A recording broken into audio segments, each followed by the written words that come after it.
εκπαιδευτήρια, φροντιστήρια, όπως θέλετε πείτε, που υπάρχει στο Λεκανοπέδιο Αττικής και γι' αυτό αξίζουν τα συγχαρητήριά μας και το χειροκρότημά μας. Συγχαρητήρια.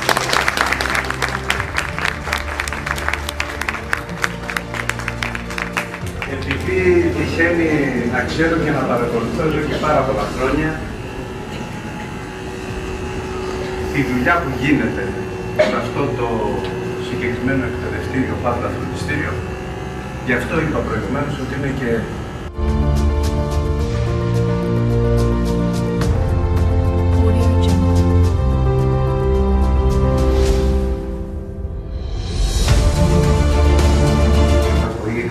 στη διαδικασία το 2012 για την εκτίμηση των βάσεων, εδώ είναι το 2014 στην ελευθερωτυπία, εδώ είναι τη μέρα που...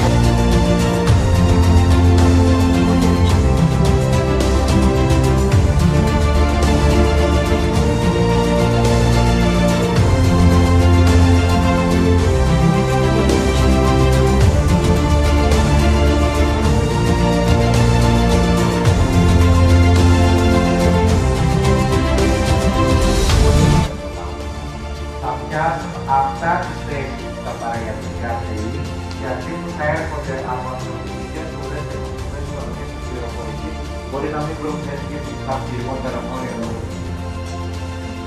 Στο τέταρτο πεδίο που είναι τα παιδαγωγικά, εδώ έχουμε ίσους συντελεστές, άρα ισότιμη πρόσβαση για όλους, δεν υπάρχει κανένα θέμα. Υπολογισμός μορίων, άριστα το 20.000 όταν δεν υπάρχει δικό μας. Μετράνε τον υπολογισμό μορίων.